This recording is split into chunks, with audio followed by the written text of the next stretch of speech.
కుక్కతొక వంకర నక్క బుద్ధిలో ఉండే వంకర ఒకసారిగా మారవు అని తమిళనాడులో మరొకసారి నిరూపితమవుతున్నట్టుగా ఉంది.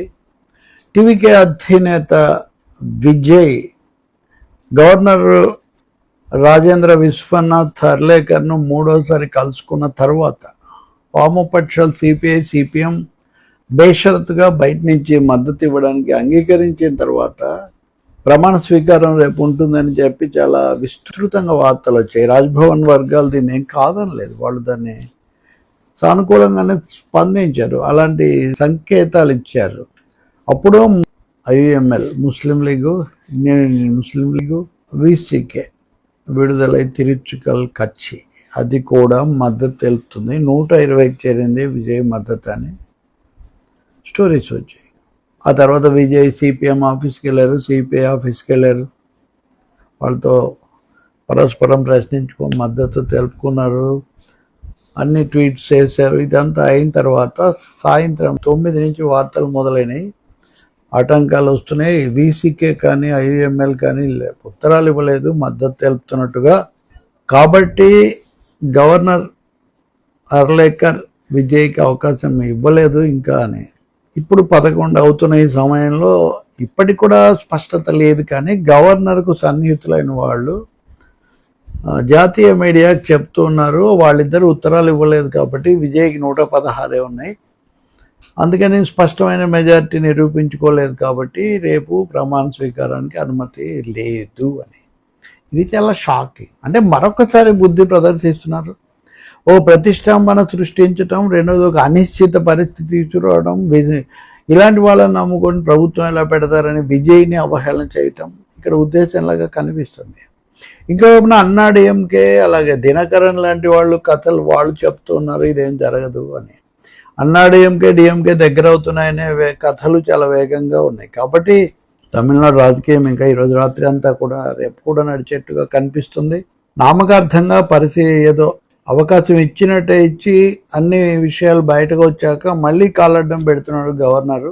కానీ ఇవన్నీ విజయ్ని మరింత బలోపేతం చేస్తాయి. ఇప్పటివరకు ఆయన మామూలు కథ హీరోగా ప్రచారాలు వీటన్నిటితో నెగ్గి ఉంటే జన్జీ వాటి మద్దతు, ఇప్పుడు రాజకీయమైన ప్రస్థానం, నిజమైన రాజకీయ ప్రయాణం మొదలవుతుంది. ఇప్పటివరకు నిలబడ్డారు, ఆయన నిలబడాల్సిన పరిస్థితి కూడా వస్తుంది. ఎందుకంటే తమకు లోబడి ఉండని వాళ్ళు ఎవరు ముఖ్యమంత్రి కావడం ఇష్టం లేనట్టుగా ఉంది.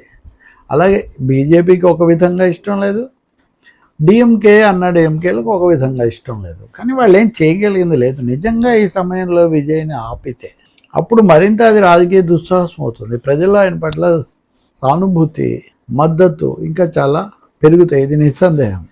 పైగా ఇంత కుట్రపూరితంగా ఇంత అడ్డగోలుగా ఆపుతారా అనే ఆగ్రహం కూడా వస్తుంది. తర్వాత దాన్ని ఎవరు ఆపలేరు. ప్రభుత్వాలను ఏర్పాటు చేసి పడగొట్టడం అది చాలాసార్లు జరిగింది, కానీ అసలు ఏర్పాటులోనే రకరకాలుగా చేయడం ఇవి మనం మహారాష్ట్రలో కూడా చూసాం. ఉద్ధవ్ ఠాక్రేని రానివ్వకుండా ఉండడం కోసం దేవేంద్ర ఫడ్నవీస్ చేశారు. తర్వాత ఏమైంది, వెనక్కు తగ్గాల్సి వచ్చింది కదా, చాలా చోట్ల జరిగింది. యడ్యూరప్ప, కుమారస్వామి ఉదంతం అదే జరిగేది.